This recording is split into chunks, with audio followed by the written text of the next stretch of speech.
How's it going, guys? Welcome back to Modern Men, episode 10. We're going to be talking all things Deadpool tonight, including Deadpool kills, well, basically everything. Deadpool kills the Marvel Universe. Deadpool kills the Marvel Universe again, and Deadpool kills Deadpool. As well, all three of us here have seen the movie Deadpool Wolverine. So, fair warning, if you're watching this, the beginning of this, or on the rewind, you haven't seen the movie, if you see this banner down below, you might want to turn it off real quick because we're going to be talking about Deadpool Wolverine spoilers. But for now, let's just get to know our panel. But before we do that, shout out to JB, Discovery Bay. He's off watching Despicable Me 4 with the family, so he's having some family time. So shout out to JB. Follow him, links down below. But he couldn't join us tonight. But who could join us? We got DruManchu, baby. Drew, how you doing tonight? Oh, man, I'm doing great. It's been a long day. Just put some dragons in the can and getting ready to talk about some more Deadpool. It's been all I've been talking about to everybody in my life.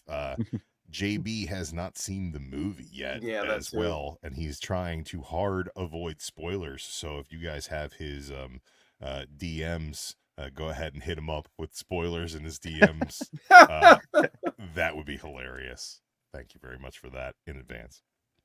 He's probably already been sent way too many pictures of a certain guy who dooms things. But anyway, we got Jason downstairs. Jason, how you doing down there? Good, man. Cracking some cold ones with the boys. Nice. You know, excited to be here. Another comic run off the list. We did it. Awesome.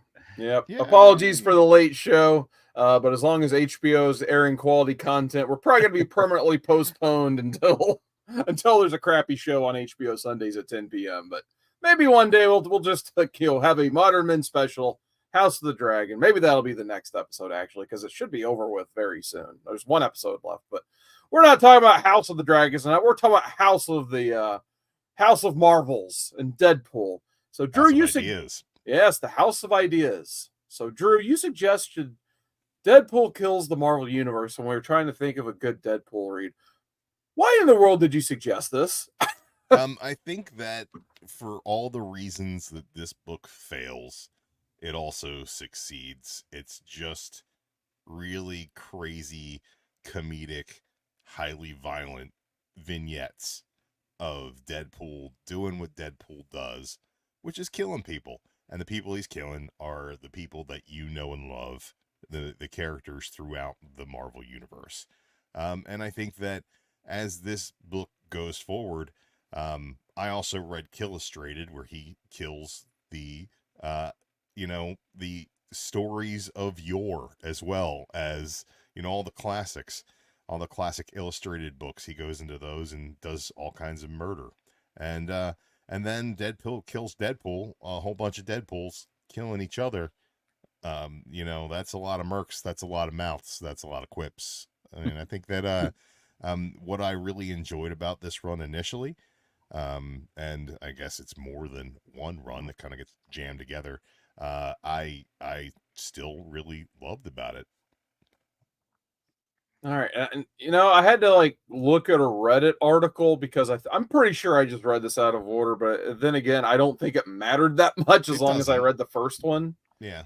Because I think I read it as Deadpool kills the Marvel Universe, and then I think I read again, and again then I the read latest one they've done. Yeah, see, I didn't realize that until I was almost done, and then I read Deadpool kills Deadpool last, and then I kind of at the very end, I'm like, oh, it also wants me to read Killustrated in the middle of all of it, and then at the end of each of the miniseries, it's like, next up, read this issue, or it's like, I'm not reading anymore of this. But Jason, what did you think of Deadpool kills the Marvel Universe? Yeah, I think I read it in the same order, Carson. I read it as Deadpool kills Marvel Universe, and then again, and then Deadpool kills Deadpool. Is that the wrong order? I thought that was the right order. No?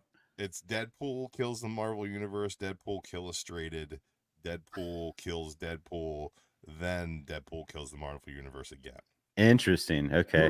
No, I didn't know there was a Killustrated. I didn't see that little box for that. I mean, did you guys read on Unlimited, or did you read it like floppies? Or I have the floppies. I did Unlimited, and Unlimited didn't really give me too much. I just searched Deadpool kills, and then there's the first one. I mean, there might have been like a story arc way to search, but kind of like the DC app. I was just there were a few times I was waiting. Here.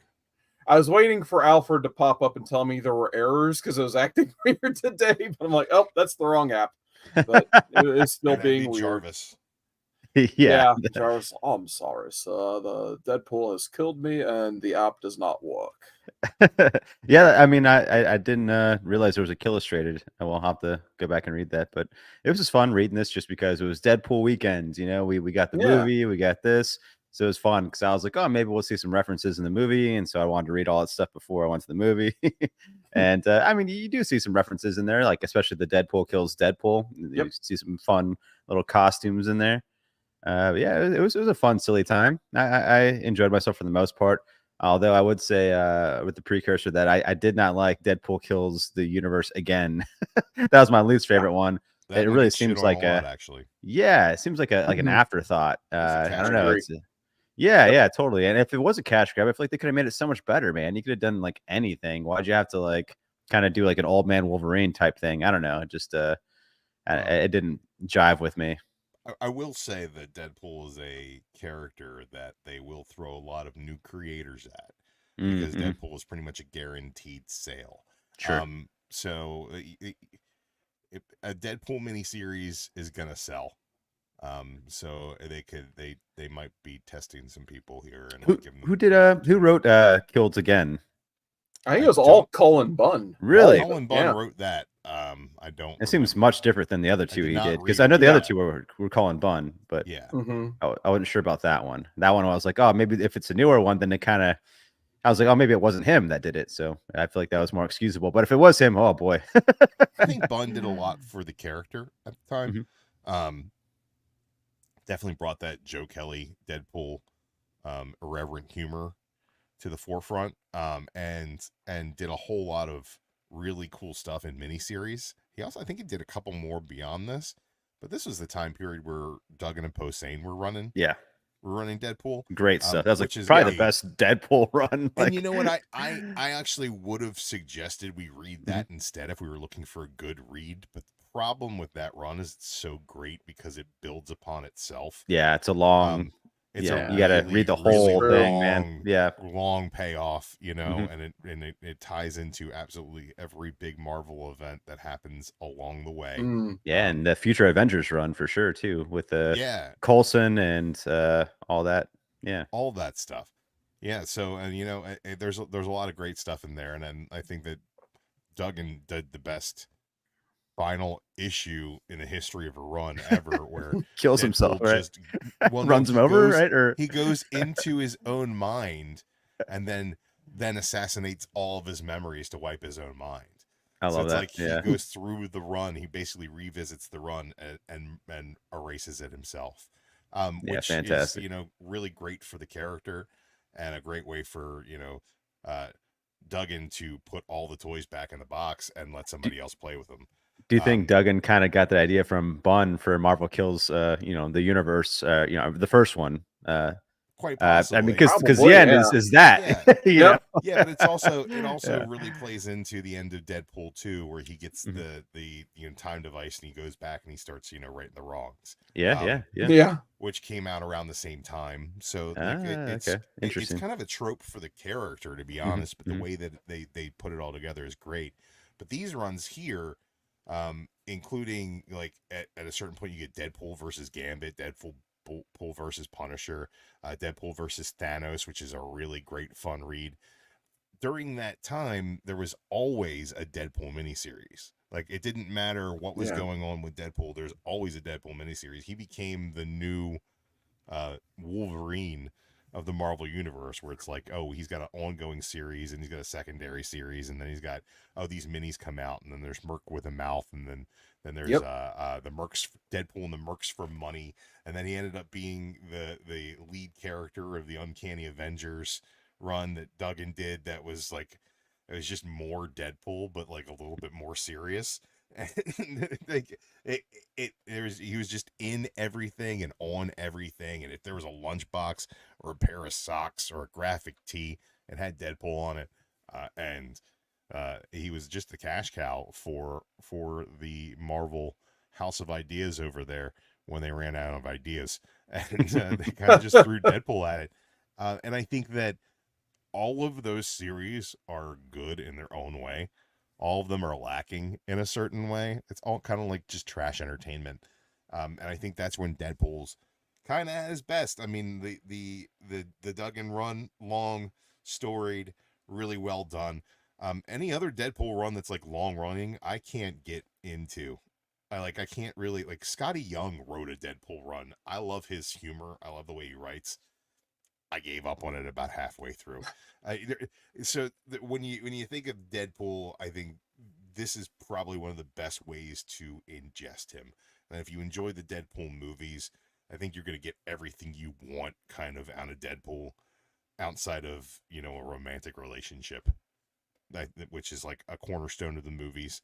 But you know, that's Hollywood for you. But you don't have to have that in these books. Like, it starts off with, you know, the Fantastic Four getting offed by Deadpool, you know, and oh, what does Sue Storm do? She's all powerful. She blows his fucking head up, but he comes back and kills her. That's the basis of this book, is Deadpool fucking finding fun and interesting ways of telling a cheesy joke while he kills somebody. Pretty great. And he's like, "Oh, red, the color looks good on you," because she's invisible now. You can see her. So yeah, let's go ahead and break down each of the trilogy, I guess, if you will, that we've read. Apparently, it was more than a trilogy, but hey, we'll just focus on the 3 that we read. So the first one was Deadpool Kills the Marvel Universe, which, like Drew said, this was like at the height of the evil Deadpool powers, where he had as many books running as Superman did in the 90s. And this was one of them, basically. So it starts off, and he's just killing a lot of people, of course, and you know, they kind of backtrack to show you why, and it's just, Drew, who's this character from the Microverse that just pops up and then tries to mess with Deadpool's brain, and it just backfires severely? Jesus, I don't know. Okay, good. I just wanted to make sure. Psycho Man, right? Yeah, Psycho Man. Man. It is Psycho Man, but I don't know anything about Psycho Man. Yeah, I didn't either. Because I've never read that stuff. I thought it was hilarious though, because it reminds me of like Men in Black, that little alien guy inside the guy's head. But just like picking him up and smashing him against the table, it's so funny to me. Just I just kept thinking of the Married with Children in universe sitcom named Psycho Dad. That's all I could think of the whole time, is Psycho Dad. But anyway, somehow his messing of the mental state of Deadpool, he tries to control him, but it ends up backfiring, where Deadpool realizes, like, oh, I'm just part of a story and I have no control of my narrative. And then he turns into EC3 and decides he wants to control his narrative. So he starts going on a killing spree. And that's where the story pretty much starts. And that's where the story pretty much ends. Like, you just see him go through, try to kill somebody. He ends up getting blown up. Oh, he comes back and kills the person. So I like how it's bookmarked with the Watcher. The Watcher does the introduction, and then at the end, as Deadpool comes up, it's like, "Hey, you!" and it like kills the Watcher. It was amazing. He's like, "How can you see me?" He's like, "If you knew anything, I see differently than others." That's a hell of it's a hell of a first issue. Like, I think most series, when you read them, are like, all right, well, I'll give it another one. Mm-hmm. This one's like right off the bat, it's like, all right, yeah, I'm interested. Yeah, at least like the first of the 3 sections we read like explores like some cool stuff with the fourth law, besides just like looking at the camera and winking at the audience or whatever. It's just like, oh, there's a little bit more to this fourth wall stuff to be explored, just like because the Watcher does the same thing. So like, why wouldn't Deadpool be able to see the Watcher? Yeah, I think one of the series, it might be Deadpool Kills Deadpool. He calls it the Ideaverse. Is that what it was? I think. And he had a name for. I can't recall any of this, to be honest. And he had a name for like the creators too, like people who are writers and artists. I forgot what the name was for that as well. But I was like, oh, that's interesting. I like to see that idea play with more. Yeah, and the other Grant Morrison, but Animal Man stuff. There's definitely some fun fourth wall, living in the margins kind of stuff going on here. And they bleed. Yeah. They bleed. Yeah, I mean, not to skip too far ahead, but yeah, he pretty much kind of Grant Morrison's it at the end, where Deadpool's like, oh, I get these are the guys who wrote this crap, basically. And then that's like where the story leaves off. He's getting ready to kill Cullen Bunn and everybody in the writer's room. So I always do towards the audience. He's like, I'm coming for you next. I'm like, yes, that's awesome. it is kind of like fun looking at stuff that like that Hetty Morrison bullshit and just kind of taking the piss. Mm-hmm. So I enjoy that. No, I did like where like how does he beat Charles Xavier, and he's just like, Charles, I'm gonna let basically Bray Wyatt's him, he's like, I'm gonna let you win. And then when he starts reading his mind, understanding his mind, he's like, oh my god, what the fuck? Basically. And then he just can't handle it. Like only Deadpool can handle being Deadpool. So I think those are my two favorite parts, the part with the Watcher and the part with Xavier. But yeah, other than that, it's just like, all right, how can we kill a bunch of heroes in like less than 2 pages? And that's where I'm just like, okay, we only got 4 issues to fill instead of like 6 or 8, which thank goodness, by the way. I couldn't handle Yeah, this for if it was sure. more than 4. Like when I read what Deadpool Kills Again or whatever, I'm just like, oh god, there's a 5th issue? Come on. Like, why? You're only supposed to have 4 issues. But yeah, it was still, you know, just dumb, cheesy fun, just him going around killing needlessly. And whether you like the way he killed some of the heroes or not, I guess remains to be seen. I guess I'll ask you guys, like, did you have a favorite kill in the first part at all? There's just like so many, it's hard to keep track of. I'd have to go through all of them. But I mean, like, there's some of them that just don't make sense. You know, I mean, he kills the Hulk pretty easily, cuts off his head. It's like, I don't know if that would work. I mean, Bruce Banner's tried to do that himself too 1,000,000 times, and he can't die. He can't kill himself, you know? Right. So I don't know if that would quite work. He kills Thor pretty easily. I don't know if that would work either. You know, it's just one of these books where it's like, okay, we need to move on and just get that character out of the picture. Let's just do it this way, then move on. And it's like, all right, well, I'll just take it as you go. You know, you can't really try to argue too much with a comic. It's a Deadpool comic, man. What are you gonna do? Yeah. Yeah, it's definitely more of a funny book than it is. You can't get bogged down in the minutia of it. As long as the gag is funny, okay, let's move on, get another one in the chamber. Because these books, they move really quickly. Like there's not any time to smell the roses or check for hidden meaning. It's just like it's a joke.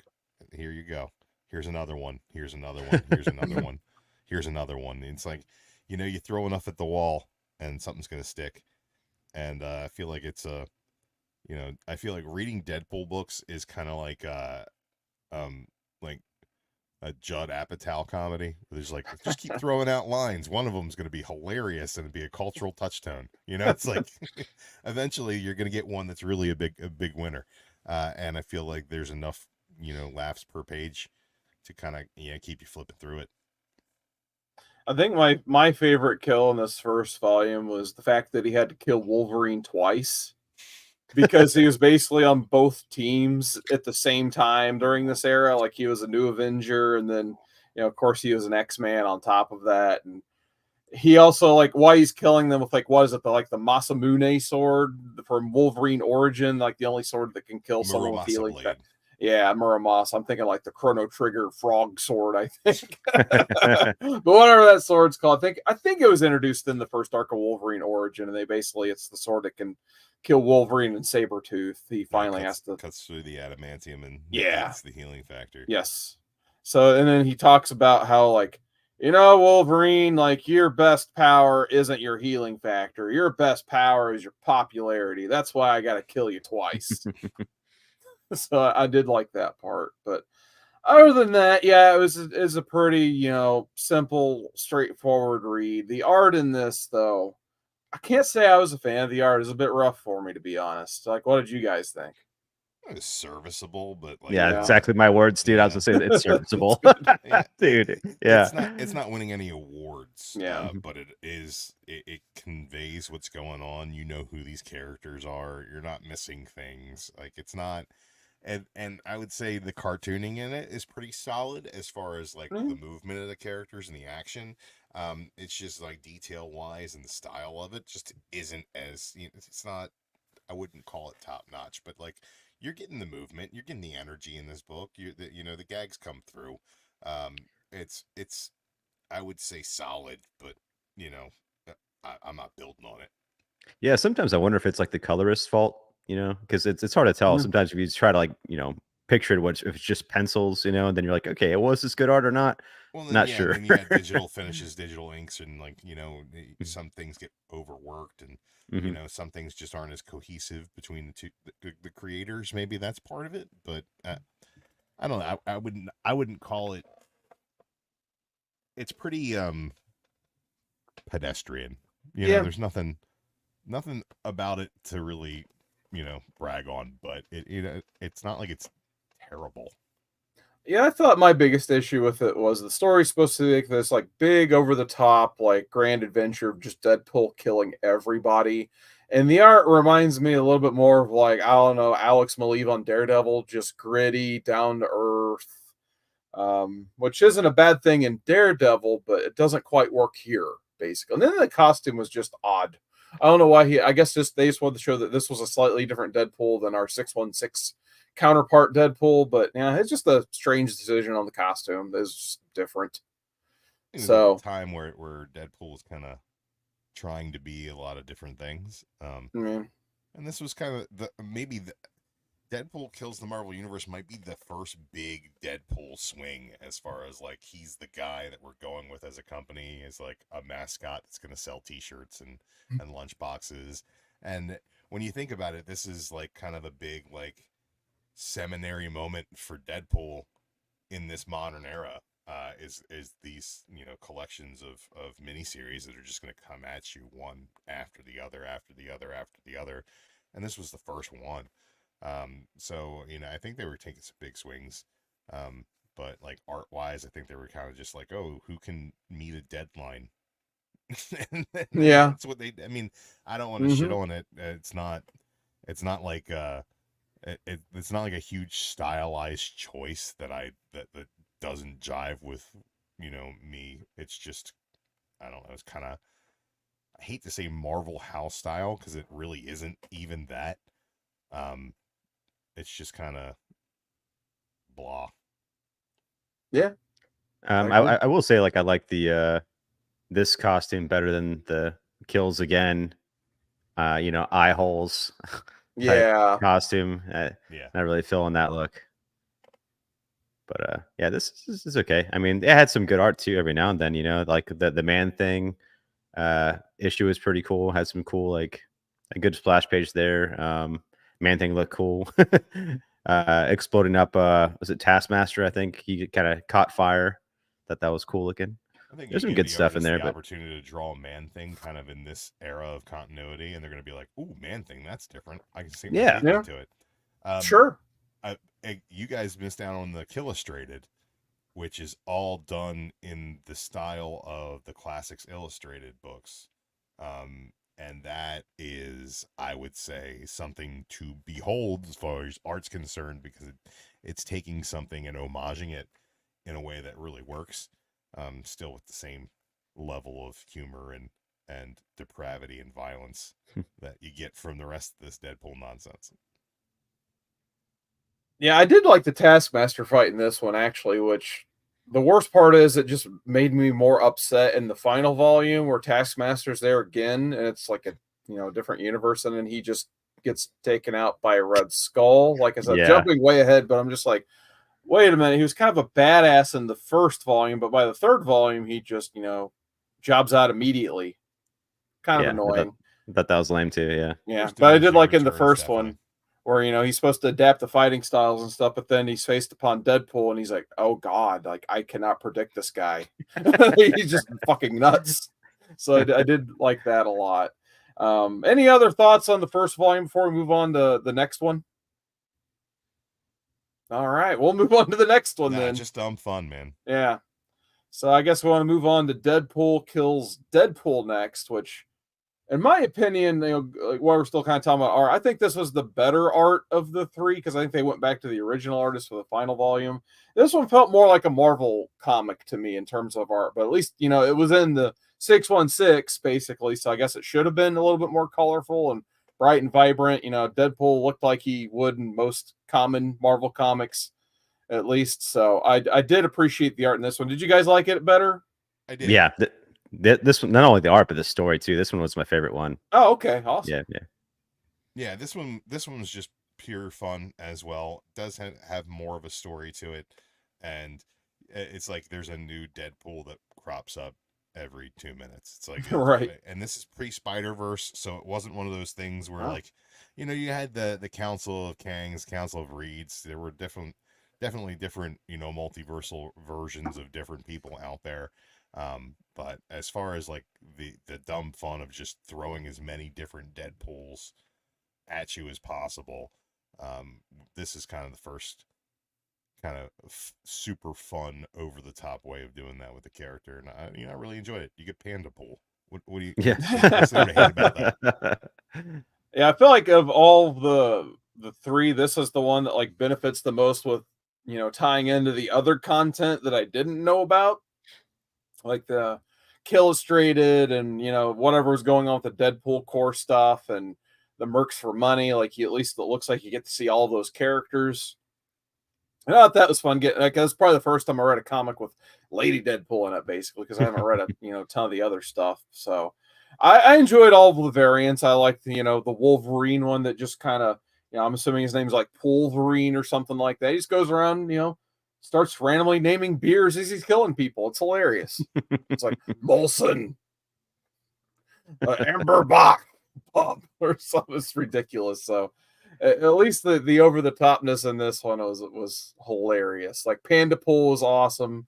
He somehow lasted a lot longer than anyone would have thought in this battle, because I mean, it's pretty much by the end of it, it's just Deadpool versus the single Deadpool we had in the previous volume. And then I did also like, I think basically the Deadpool he fights though is like made of other parts that have been cut off of him. Yeah, he's a patchwork Deadpool. Yeah, that's pretty cool.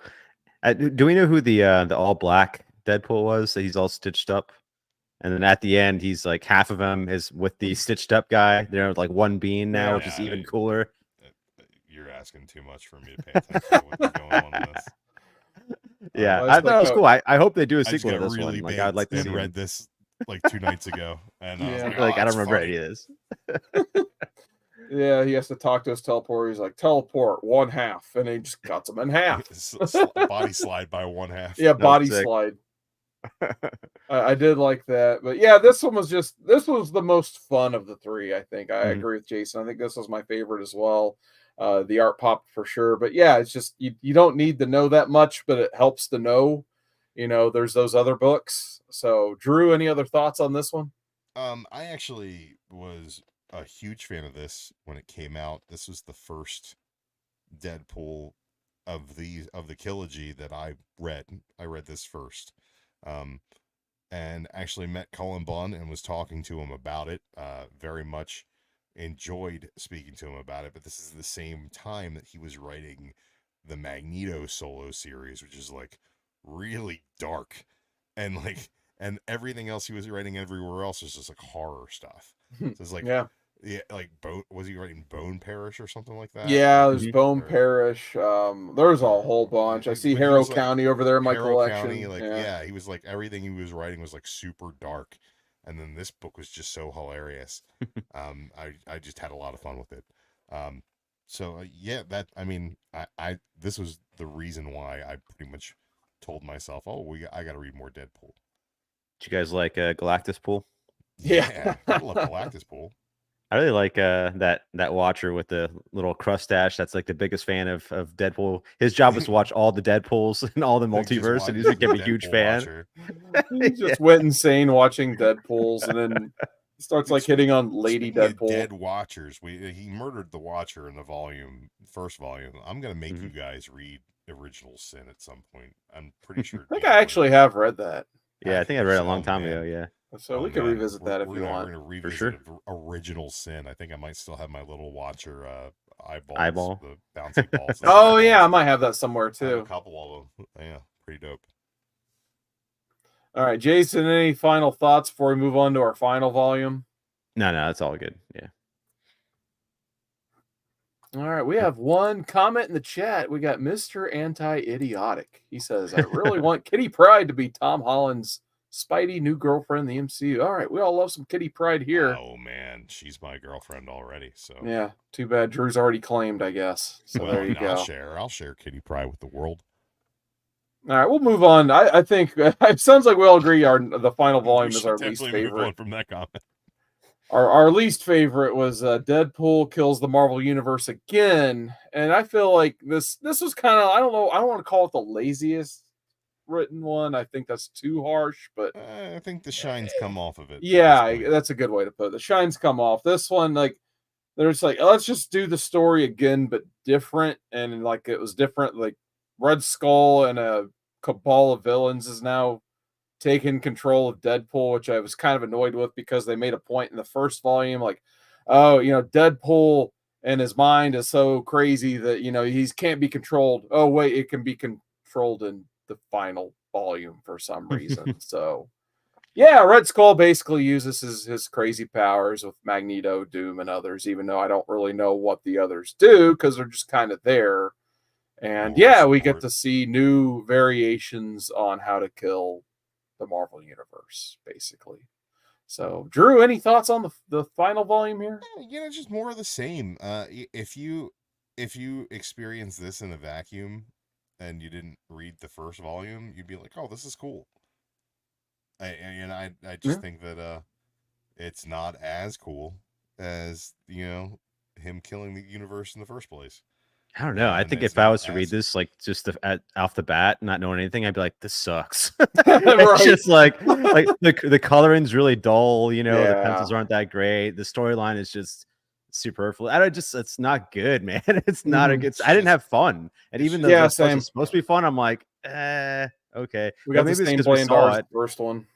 Yeah, man. I don't know. Just it was the funnest part of seeing the little like imagination things that Deadpool's seeing, his like weird trips that he thinks is innocent, and then he comes out of it and everyone's dead.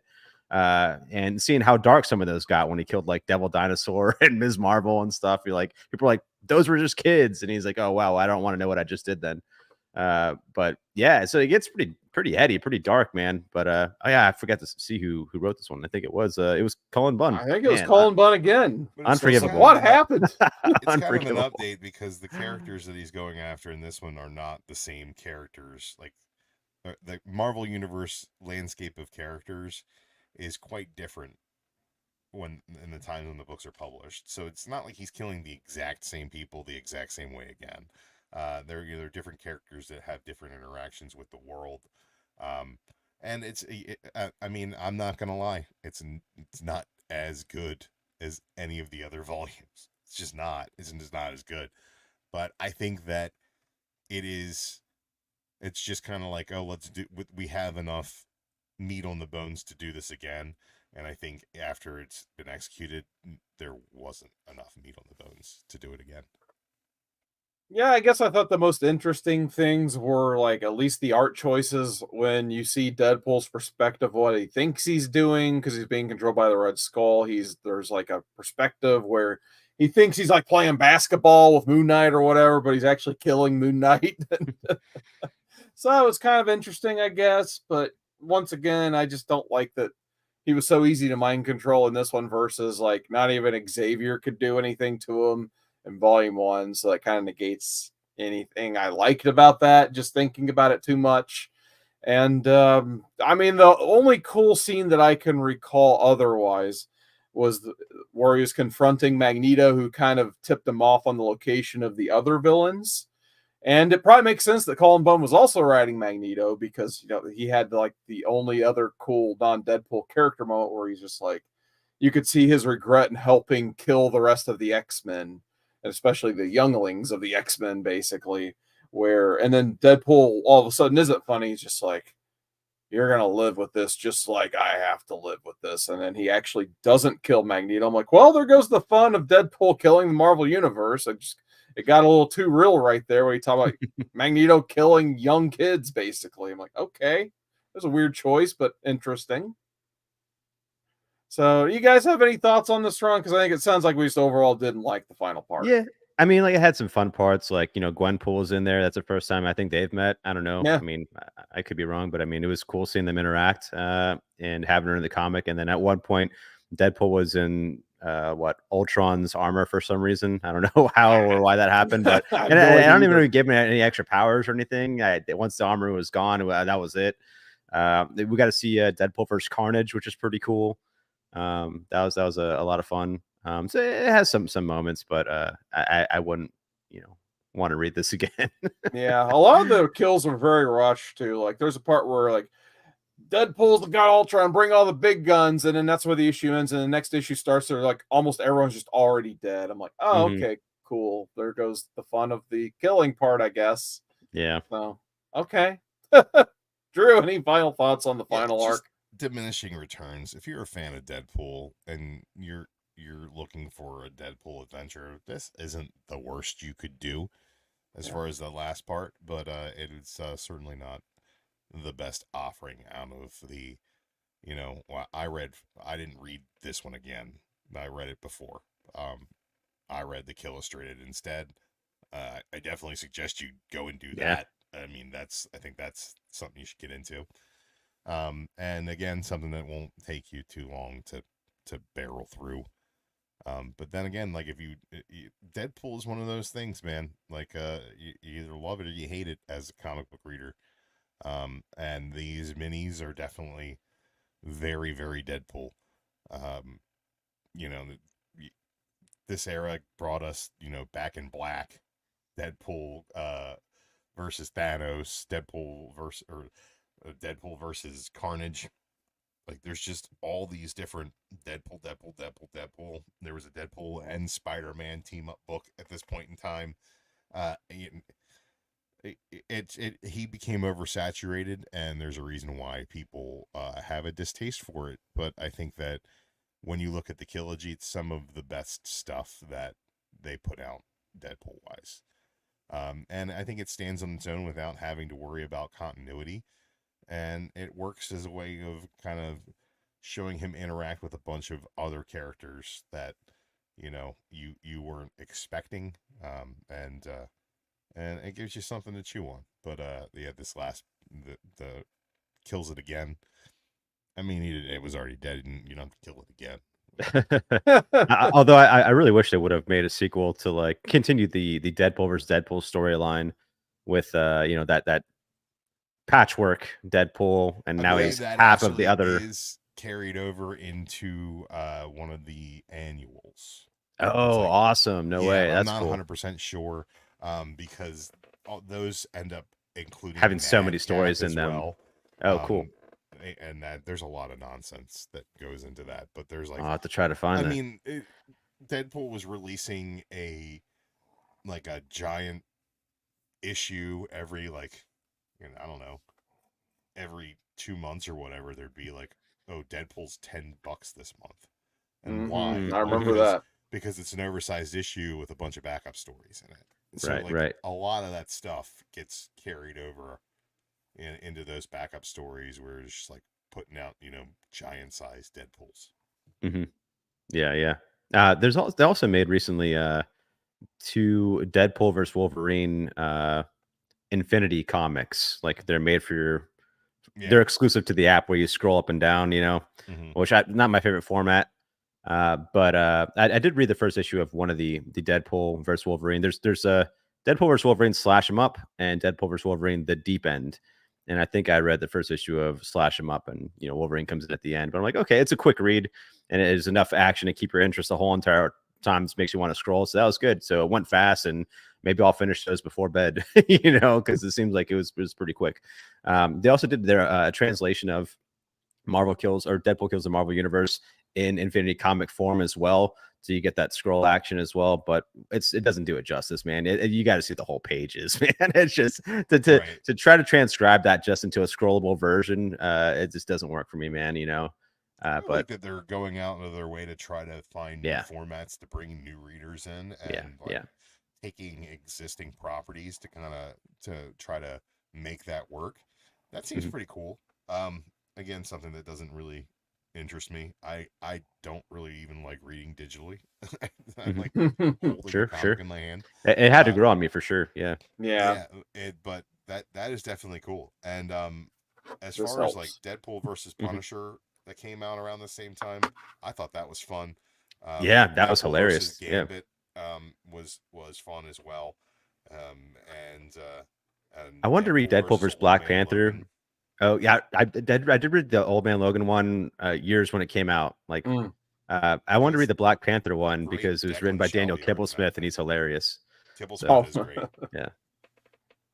All right, let's Maybe I'll get pick this. it up. There's always something to be had in a Deadpool book. Let's get this thing rated so we can talk about the Deadpool Wolverine movie. So, Drew, what are you giving this?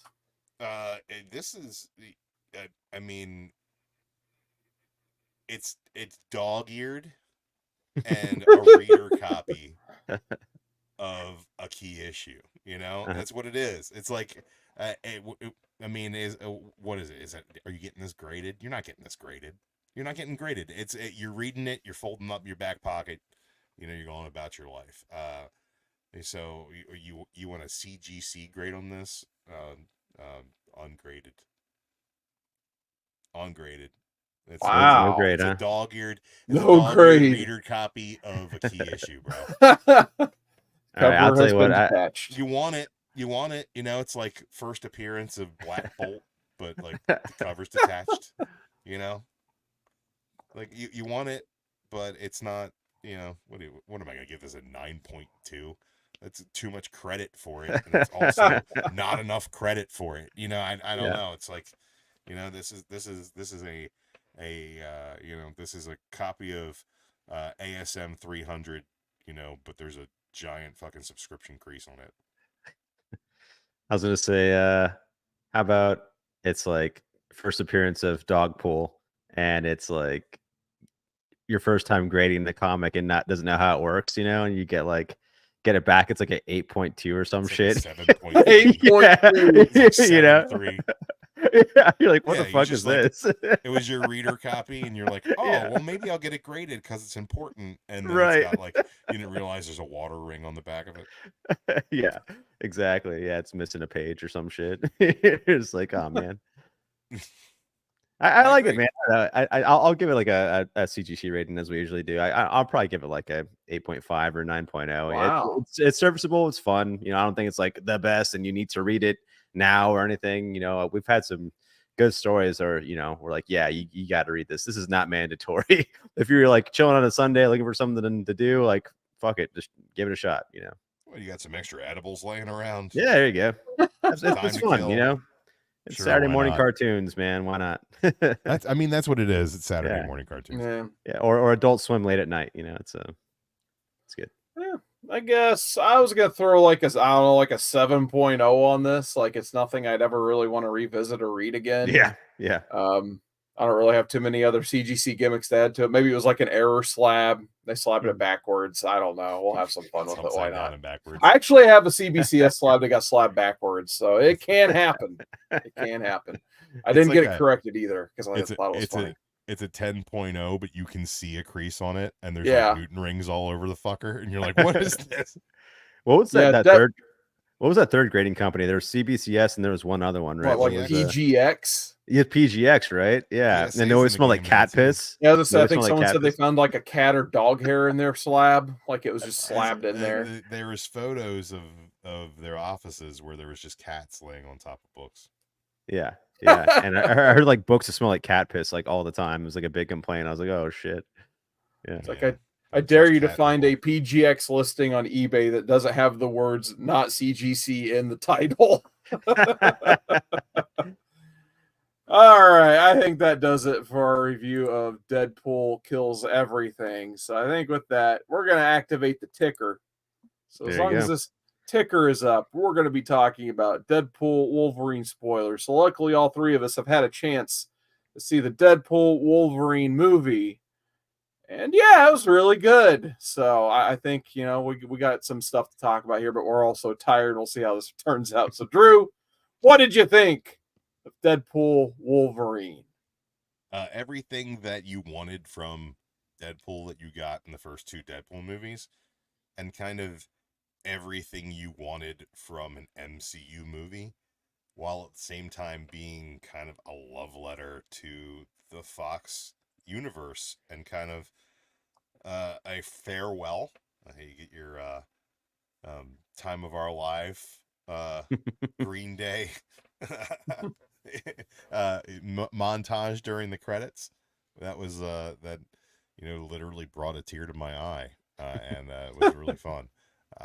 But yeah, this movie is great. And if you think for 1 second that because it's Disney that they weren't gonna go there, the first opening scene tells you to shut the fuck up because you're going on a ride. I mean, spoiler alert. He desecrates the corpse, the adamantium skeleton of Logan. Like, he goes to the Logan grave, digs the fucker up, and uses his body parts to kill people. It's amazing. Don't forget the big part of it. He does all of this while doing an NSYNC music video, basically. Yeah, with a lot of credits. With way more dick jokes than I thought were going to be in this movie. Way more dick jokes. That NSYNC has been stuck in my head for 3 days straight thanks to this movie. Jason, what did you think?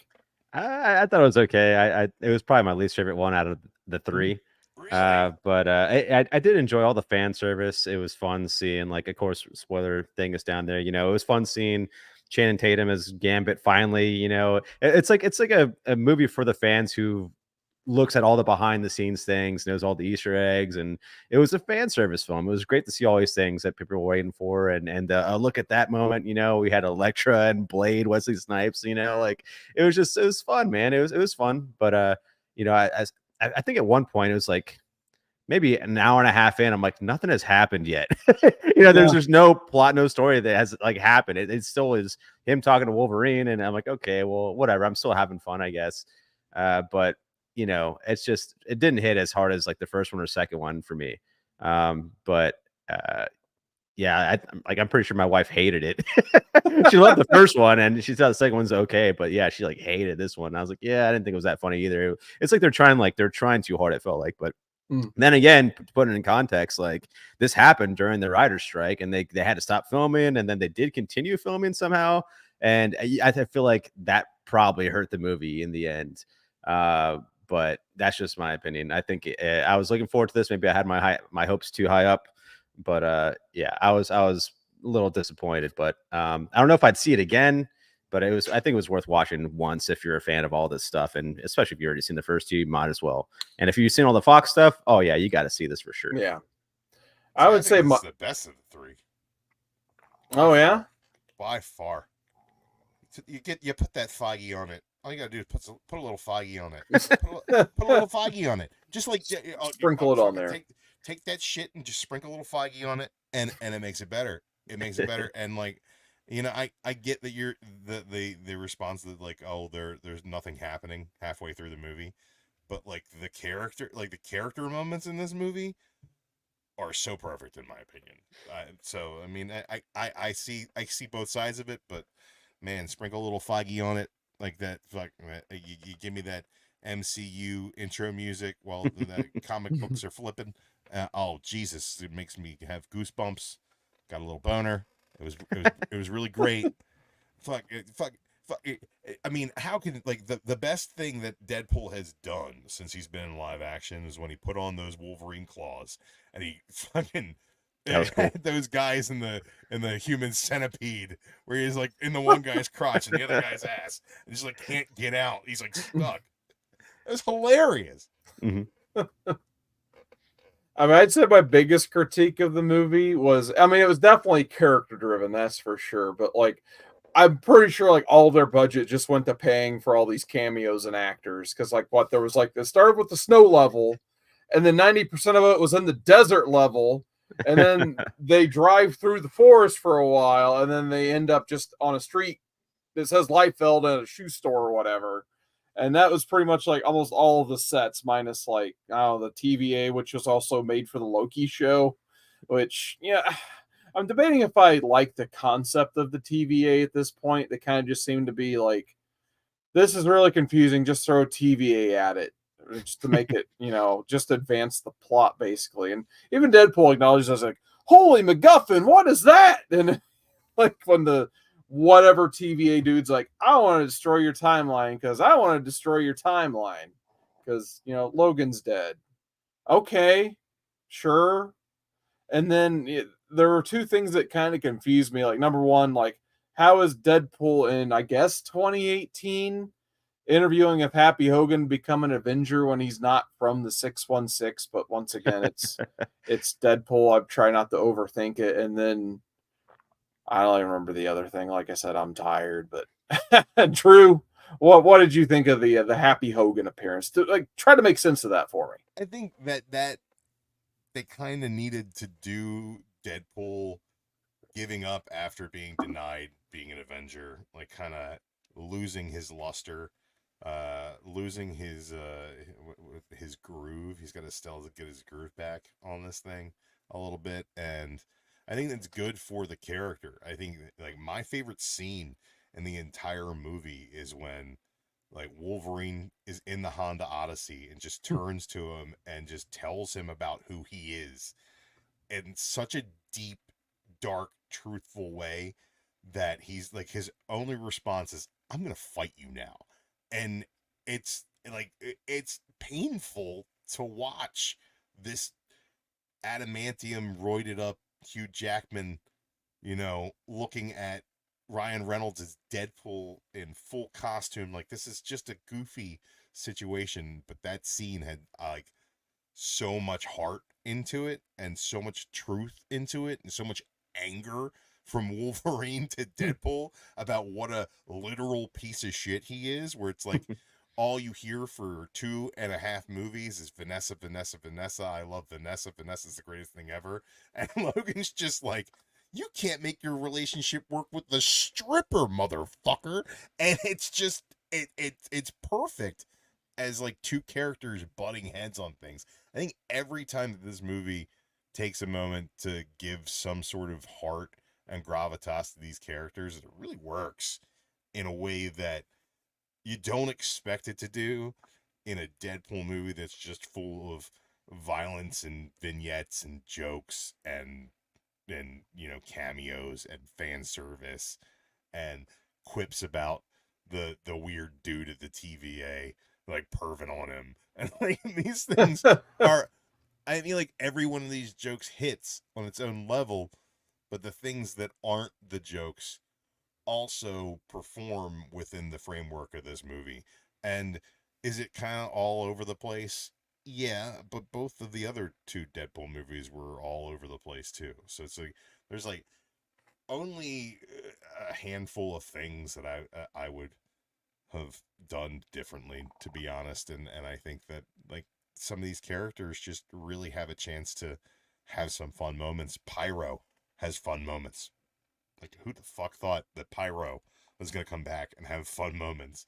Cassandra Nova is a nothing burger of a villain, but man, is she intimidating, and man, is that fingers through the head gimmick thing that she's doing and she does in the comics creepy and weird, and she has a way of hitting at the heart of these characters as well, which is like cool that she has the opportunity to go inside their heads.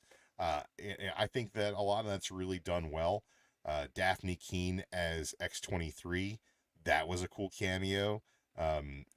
You know, this is the first time anybody's ever cared about Elektra. Like, she had her own movie. She was in Daredevil. They mentioned the Punisher and the Daredevil. The bazooka was the Punisher's. So the Punisher's canon. I think he's a thing. You know, I have the terrible Juggernaut from X3 is in this movie. Why not? Why not have a terrible Ray Park of Darth Maul fame reprises his role as Toad. That's amazing. I hope Tyler Mane got a good payday for his like 2 seconds of running. Tyler Mane, man, that scene was great too. I just loved it. Like when he picked the head up afterwards and was screaming about his queen, like that was fucking amazing. Like, do you guys like Johnny Storm? Yeah, Johnny Storm was great too. He's gonna say it. He's gonna say it. And he said, "Flame on." He's like, "What the fuck?" I was gonna ask. I guess let's get the question away. What was your favorite cameo appearance in this movie? If you had to pick one. And the Gambit. I'm sorry. Yeah, what did you say? Probably, yeah. Channing Tatum talking about how he never got the chance to save anybody never got the chance to really be a hero, never got the chance to really shine while doing that terrible, horrible Cajun accent that is so great. Mm-hmm. Oh man, that was great. I And he had a love cool Gambit. fight scene. He had a good fight scene, and he Yeah. got to do his thing. He actually got to play Gambit. It was cool, man. I like Gambit. I wish they do Gambit some justice in the future. But I think Yeah, I was gonna say I wish they'd as do a like a Gambit comedy- movie, as a like comedy Deadpool. bit. Like yeah, As a yeah, comedy right. bit, this was really good. That and Age of Apocalypse Wolverine. Yeah, that was good. Yeah, I like all the Wolverine That was sick. variants. Mm-hmm. The Short Wolverine was great. the Wolverine on the cross, like the that was amazing. Wolverine. That was so sick, dude. That was amazing. I was like, can we stay in this universe? Like, All the bloody skulls. Yeah, that was so sick. I like comic cavalry. accurate Wolverine. I think was my favorite in that segment. Just short Wolverine. Short one. Yeah, that was Short great. King. That was so funny. I think my favorite, just was probably out of principle, is probably Blade. It was just good seeing Wesley Snipes back as Blade. You know, they put Blade Trinity aside, and Wesley Snipes was like, "Hey, I like money. I'll be in that movie." And it's like, "Yeah, sure, come on down. Why not?" And then Some the Johnny motherfucker's still Storm trying to stuff. ice skate uphill. You know that. He's like, Johnny I'm Storm the stuff only was great. Blade. Yeah, I'm the it was only like, Blade. what? Not for long, buddy. No. But I wish they could have got Michael Chiklis back in that rubber thing costume. Him and Johnny were the two best parts of those movies for sure. So Michael at least we got Chiklis one made half an of it back. appearance in the I'm sorry, during the credits montage. Yeah, So I would hope so. Michael Chiklis was there. Jason, did you have a favorite cameo you wanted to highlight? I'll say, yeah, probably Gambit. That was really funny, man. And it was funny because when he first showed Chris Evans, I was like, you see him in the cloak. I'm like, I think that's Chris Evans, Captain America, maybe because of the shoulders. I think the arm sleeves were like, well, he was red, there, white, red and and blue. blue. Yeah, yeah. And then once he like jumped down, I'm like, okay, they're not showing him. He's probably Johnny Storm. And then like then they showed what he looked like. I'm like, well, it is Chris Evans. That's amazing. He's definitely Johnny Storm. And then yeah, flame on, like there it is. So that was cool. But yeah, it was great seeing Wesley Snipes again, man. Yeah, I mean those are probably the ones, man. And Blade, yeah, yeah, Blade and Gambit. It was fun. Oh, also I would say I love seeing Dogpool, the new Dogpool, the ugliest dog in the world in Canada. That was amazing. It was cool seeing Lady Deadpool, Ryan Reynolds' wife. We saw that headpool just floating ahead with the propeller. That was cool. Yeah, head I think there was Kid like pool. McConaughey pool, basically. They had I think the one McConaughey that was I one really of them. liked in the Deadpool like core was Axis Deadpool, where he's like the black and white monk. Oh yeah. That's from Axis. And I was like, I think I saw Deadpool Axis? 2099 in there as well. The one with the lights, 2099 's right? in- she's in there too. Yeah. We saw the Golden Age Deadpool and the Deadpool Kills Deadpool comic. He was in the movie as well. Mhm. I think there's one other one as well that was in the Deadpool Kills Deadpool comic that's in the movie. But yeah, it was fun seeing those little cameos. I'm disappointed there was no Panda pool now after reading. Oh, I know. Yeah, but there was Deadpool. Peter Pool, so you got Peter Pool instead. Yeah, That's that's true. I think my most underrated performance in this one is going to be the Cassandra Nova by Emma Corrin. Very good. I hope she gets a second chance to play that character. I really like Cassandra Nova in this too, which in terms of like all the other characters throughout this, I feared that Nova was going to be overshadowed. But no, it turned out to be one of the big points of the movie was Cassandra Nova. Pretty fucking cool Yeah. throughout the whole thing. And like she went from like, oh, I'm gonna enter the real world now and I'm gonna touch this machine, which is like the weirdest end for her. But I think that it served its purpose for our main characters in a really cool way. That isn't your usual, Marvel light in the sky, we got to turn off all the bad guys at the same time kind of deal. How cool was that Wolverine mask? I love the Wolverine. Yeah. I thought it worked. Yeah, that was awesome. I mean, I think everyone there was some applause that happened in the theater when he put the mask on. Same. I mean, it's just like one of those things I think we've all me specifically has been wanting to see since like third grade when I read Wizard magazine where they're like, we're gonna make an X-Men movie. There's gonna be an X-Men movie. I'm like, oh man, I've been waiting forever to see Logan in like comic accurate costume. And that was just awesome to see that I mean, finally. Those few Deadpool has seconds. that great line about it too, where he's like, it's really intimidating. He's like Batman, but he can move his fucking neck. Like, that's just Speaking so of that, great. the shirt I'm wearing is Dark Claw, the amalgam between Oh, nice. Batman and Wolverine. You can't really see it, but yeah. Sweet Dark Claw. I did enjoy that comic as a kid. It blew my mind. Dark Claw. Batman and Wolverine together. I think one of the things that you can't discount about this movie, and it's like was it your favorite Deadpool movie, Jason? Doesn't seem like it. Seems like you're third on that list. Mm-hmm. It definitely was my favorite out of the 3 Deadpool movies, and I just watched all 3 of them this week. So yeah, I did too. Fresh in my mind. Mm-hmm. And the one thing that I will give this movie though is like since the pandemic, this is the first movie where I've heard people laughing out loud and clapping, and every seat in the theater was taken. Like it was packed. I mean, I would say the first was probably Barbie and Oppenheimer was probably the first time. But I mean, that was huge. Well, Barbie is a misandrous piece of propaganda, and Oppenheimer is just way too long. But beyond that, both of those movies were really good, and I enjoyed them. But I think that like this is like, I know people today that were like, "Oh, I couldn't get tickets." Like, they didn't think about pre-ordering tickets because who goes to the movies anymore? Right. But they couldn't get tickets today in my town. Like that's a big deal for the movies. Mm-hmm. Like I when I went, it was in a parking lot that I used to work in at a restaurant where there's the movie theater there. And like that parking lot was empty for years. Like you could go over there, it's like, oh, there's like 3 or 4 cars here, there's 3 or 4 cars over there. No, the parking lot was full. Not only was the movie theater full, but people were at the restaurant probably because they were leaving the movie theater and getting something to eat. Like it was driving the economy in like a visual, right? in a visual way. I could see the economy being driven by the fact that there's a good MCU movie out, right? It's like, sure, and it's the MCU magic, I feel, is back with this project in a way that we haven't seen in a while, and I think that translates to what's going to be a really, really big box office overall for this movie. Do we want to talk about the Marvel announcements that were today or at San Diego Comic-Con? Yeah, I was going to mention that at the end.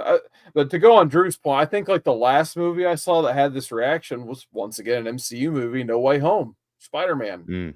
Like I remember I went to see that opening night, and it was probably the first time, and it was probably like what, a year, almost 2 years into the pandemic, the end of 2021, Christmas time. It was probably the first time a movie theater had a packed house all the way down. Like every parking spot was taken. And that's like, was truly the first time I felt like movies were back post-pandemic. And this is maybe the second time, like I said, like the Barbieheimer weekend, otherwise was the only other like huge weekend I can think of where, you go to the movie theater and it was like an event.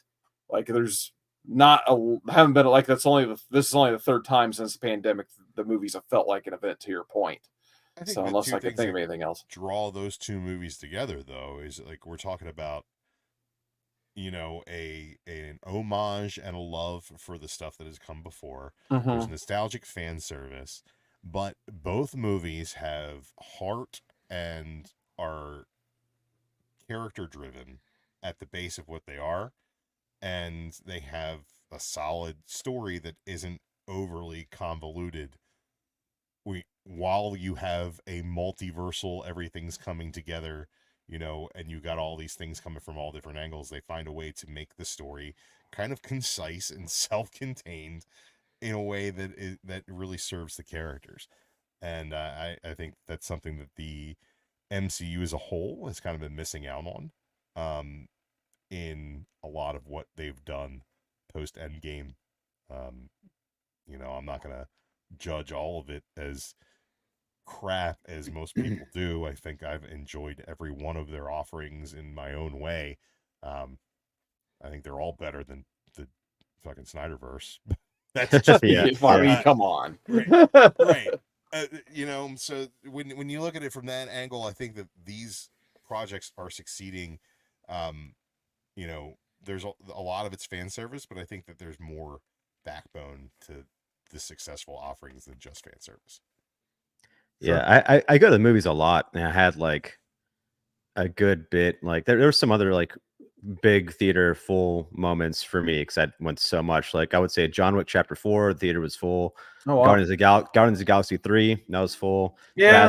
Fast X, Across the Spider-Verse, Mission Impossible, Dead Reckoning, Oppenheimer, Barbie. Like those are. There was nobody in the theater. Damn, that's depressing. Like, that sucks. I mean, I went second week. Okay. Week, but like I was like, it was like when I saw the Iron Claw. I was the only guy in the theater when I saw the Iron Really? Claw. Damn. Yeah.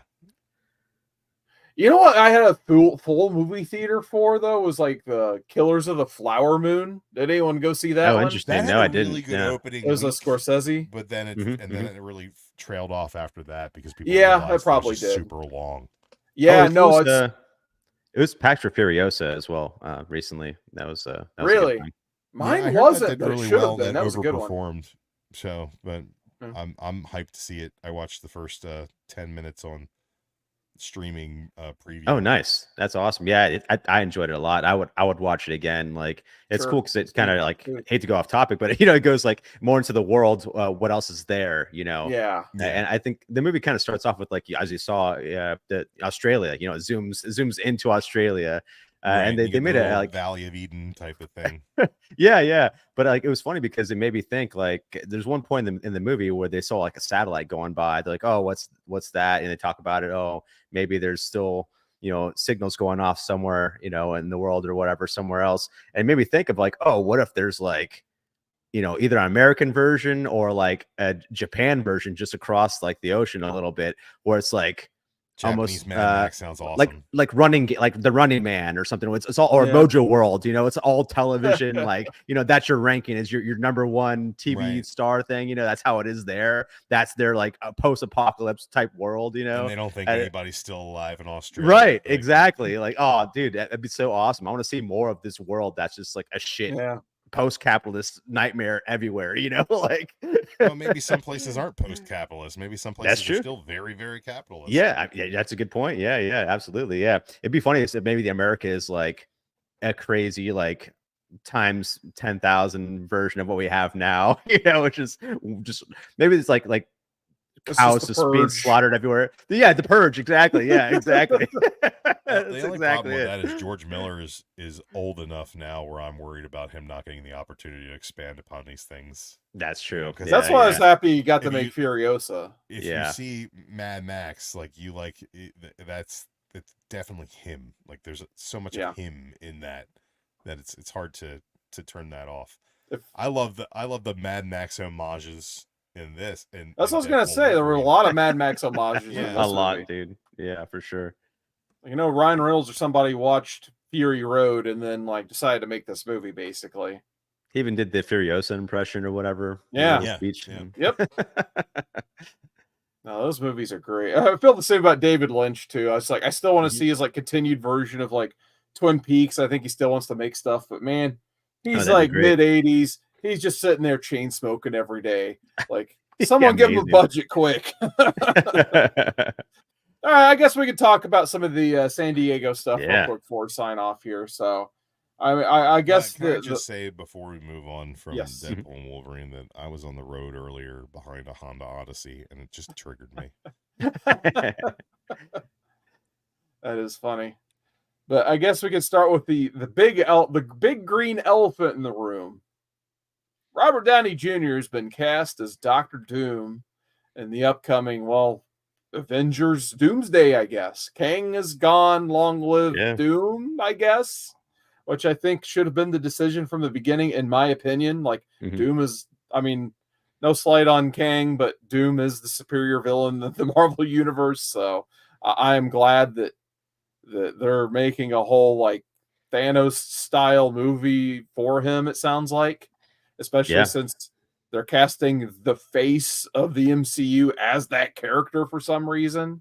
So, Drew, I know you kind of said you were putting together your thoughts this morning, if you like this or not. Have you figured out if you like this yet? So there's a couple different angles that I think about this from. Number one, Jonathan Majors as Kang is the best thing that they've done post Endgame, as far as the MCU is concerned, about building something new. As He Who Remains in the Loki series, he was great. As Kang the Conqueror in Ant-Man Quantumania, he was the best thing about that movie, bar none. His performance was great. He was a menacing villain. I feel like he got a raw deal. He was accused of doing some really, really horrible things, and he was found guilty of doing some really minor, petty fucking things, and he still lost his entire career over it. I think that that's wrong. I would like to see where the Kang stuff was going.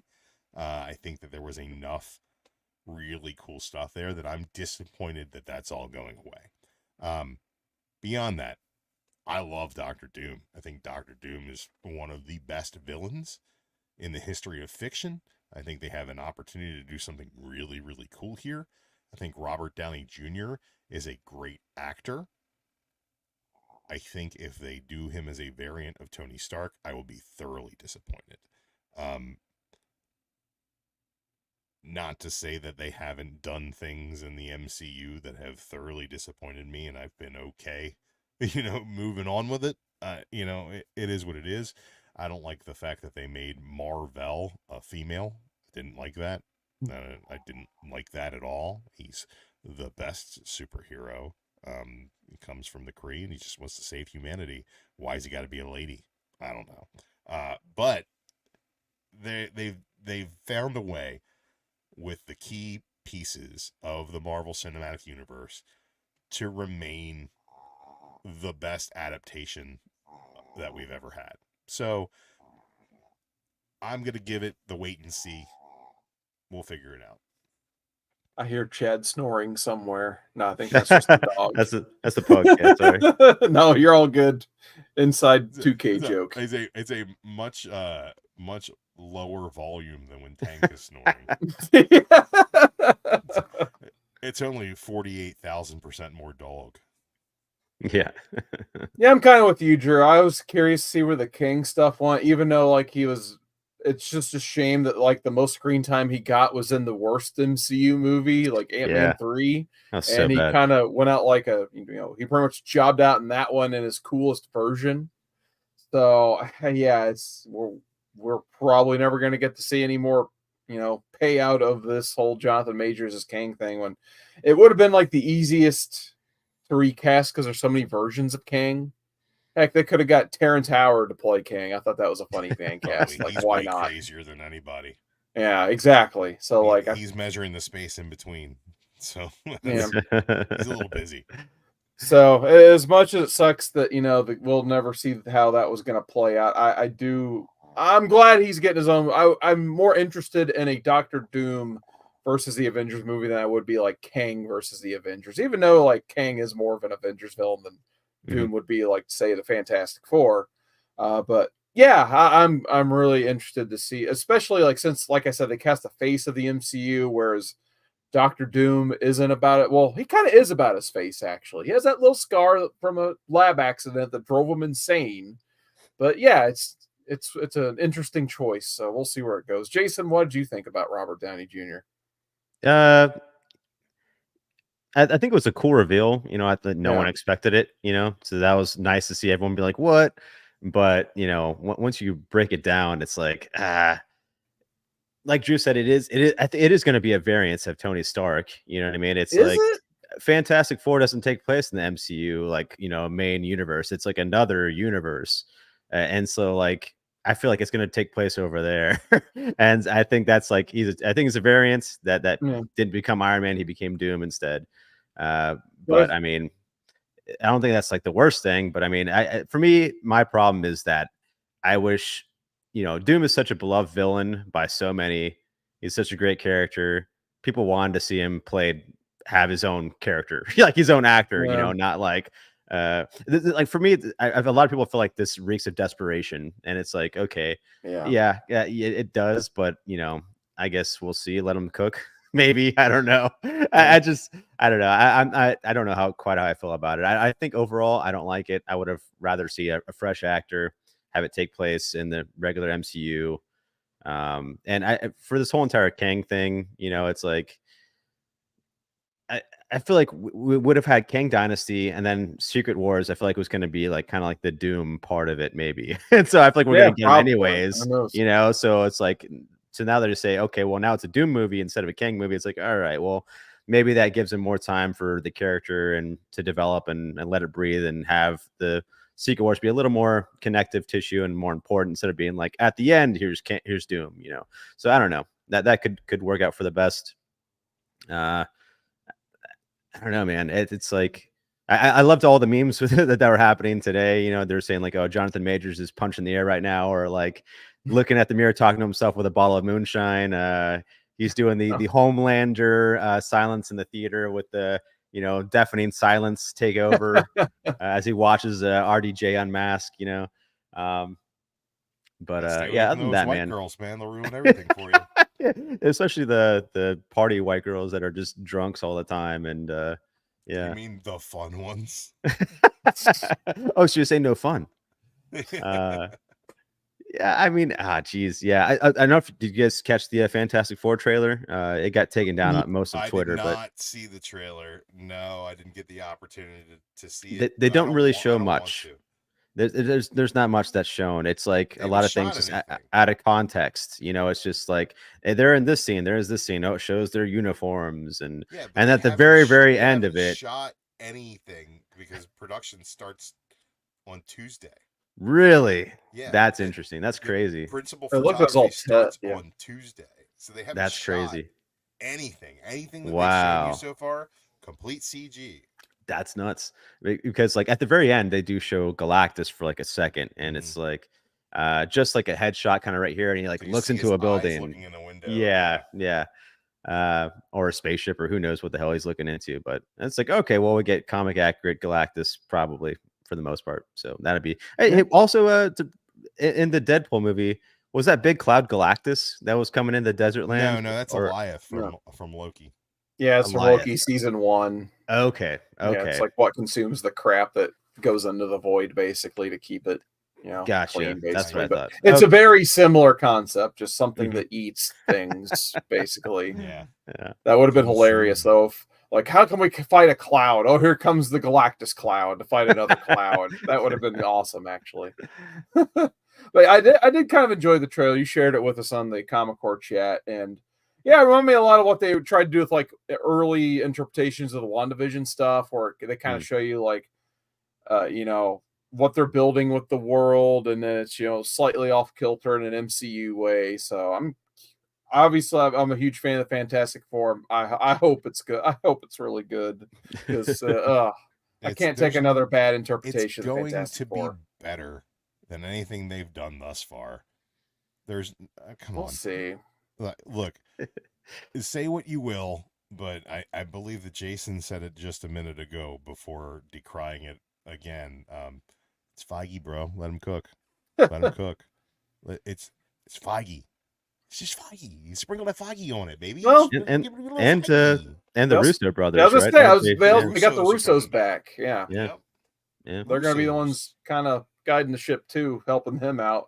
And when they put them both back on the Avengers movie, it's like, oh, okay, that's already like automatically better. And I was going to make the point earlier, we're talking about like the Stark variant, and maybe they just didn't want to spoil the reveal was all. Maybe I'm reading too much into it. But they did refer to the character as Victor Von Doom, not just like Doctor Doom variant edition or whatever. Like they refer to him by his full name, Victor Von Doom. But like I said, they may have just been doing that to not spoil the RDJ reveal. I don't know. So hopefully it's just, I almost hope it's a completely separate character. I watch too much Doctor Who. They recast people all the time without caring. So hopefully it's the same thing. You guys just want to talk about RDJ and Doom, but I think the biggest reveal that came out of Hall H is the fact that the Red Hulk will be out and about as the President of the United States. And Tiamat from Eternals is still a thing, and they recognize it. Finally. Finally. Isn't the giant fan thing in the theory ocean? like that's Yeah. where adamantium's going to be mined from? Maybe. I thought It's it going was to be like going a to big be. adamantium war. I heard it was going to be like the Avengers base, like the comics. Oh yeah, That's fine too. I'm We'll all right with see. it. I'm all right with it.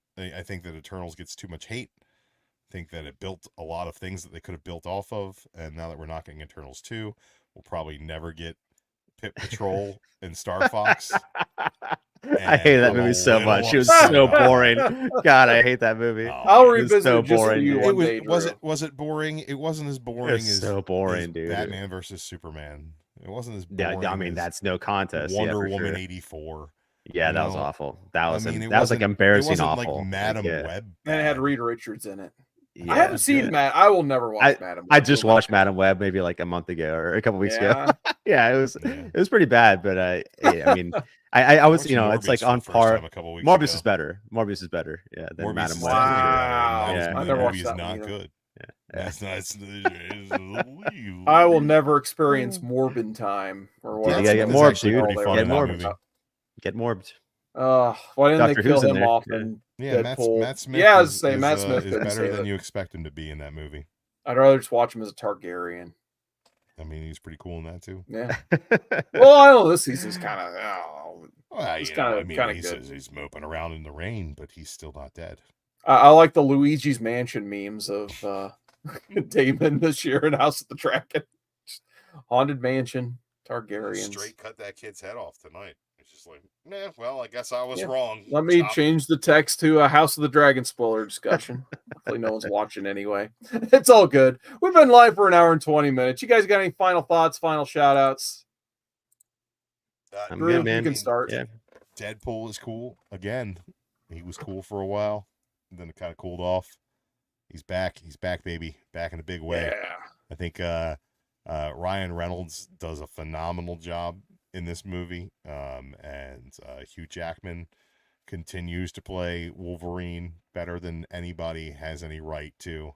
And the fact that he's too tall doesn't really bother me anymore. Yeah, great film. Fun read. I'm excited for the MCU again. Yeah, I was gonna say I'm excited to see people excited for the when's MCU. the last time that you guys felt the energy of I went to a Marvel movie, it was great, and then Marvel Hall H panel got me excited? When's the last time that was a thing for you guys? Like, right, it's been a long time, dude. Feige's It was back. like, let's will out the Thunderbolts and get that over with quick. All right, here's the fun stuff. I think Thunderbolts is gonna be good. I like all I those hope characters. so. I mean, I do like, Sister Black Widow. I like Florence Stranger Pugh's Things guy. freaking gorgeous. Look Dennis. at her. I'm gonna kiss her in the mouth. I'm curious to see if Winter Soldier survives. Yeah, Could be good. We'll see. And Not Red real- Hulk, baby. Harrison Ford. Someone made the point online about Can't Harrison wait. Ford, like, how much money are they paying him? Because he seems so excited and happy to be there. He's drunk. When usually Harrison Ford's like, get me the hell out of here. He's drunk. I would say he's having a good time. Yeah, then he must be he's getting flying some planes. good money, because when he's in Star Wars making the same money, he's like, just kill off Han, I'm done. God, why? He seemed to have good chemistry with Anthony Mackie, which Mackie seems like a legitimately fun guy. Yeah, for sure. So Unless you're hopefully that's good. Tom Holland, which Mr. Anti-Idiotic loved earlier. Shout out to I know our that, guy commenting in the chat. That last Indiana Jones movie was awful too. It's like, oh man, wasn't hopefully that that's dead. Yeah. That video game's coming out though. The video game looks great. I'm excited for that video game. Great. Yeah, I'm hyped for that. Yeah, it looks dope. I guess the closing thoughts are like I'm excited to see people excited for the MCU.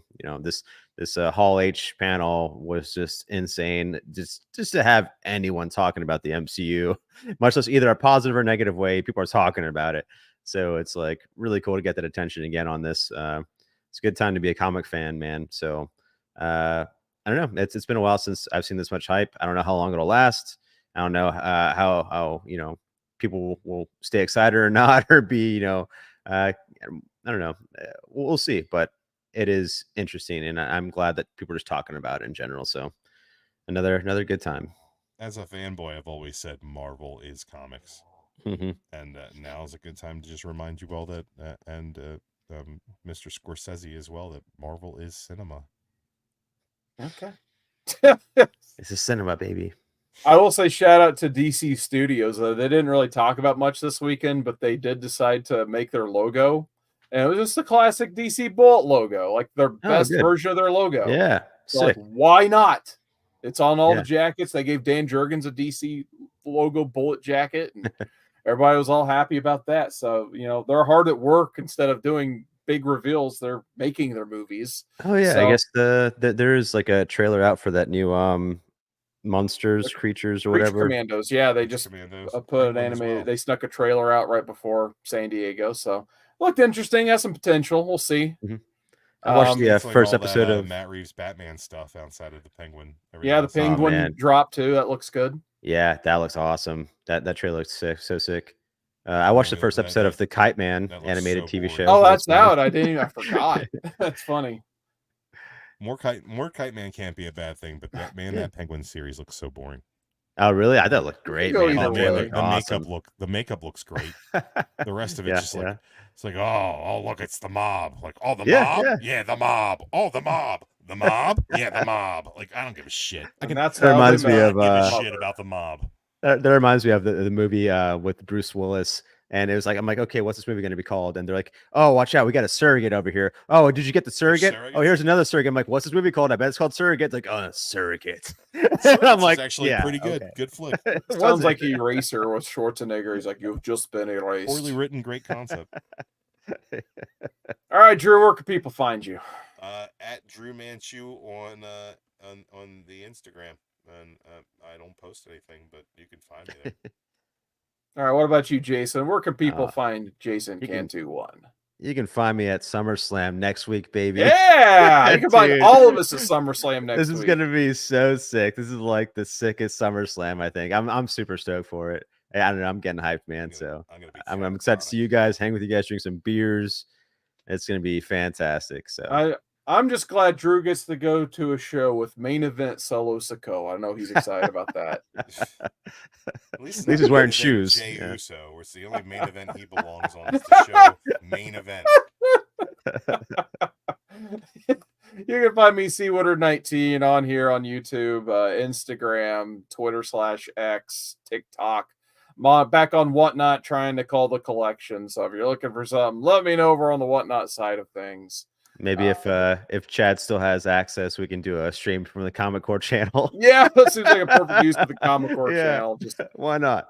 Random Airbnb live stream using Tasha's not fiber. Tasha ain't got no fiber, baby. Yeah, we're still waiting on Tasha to install that fiber. But until next time, news stand.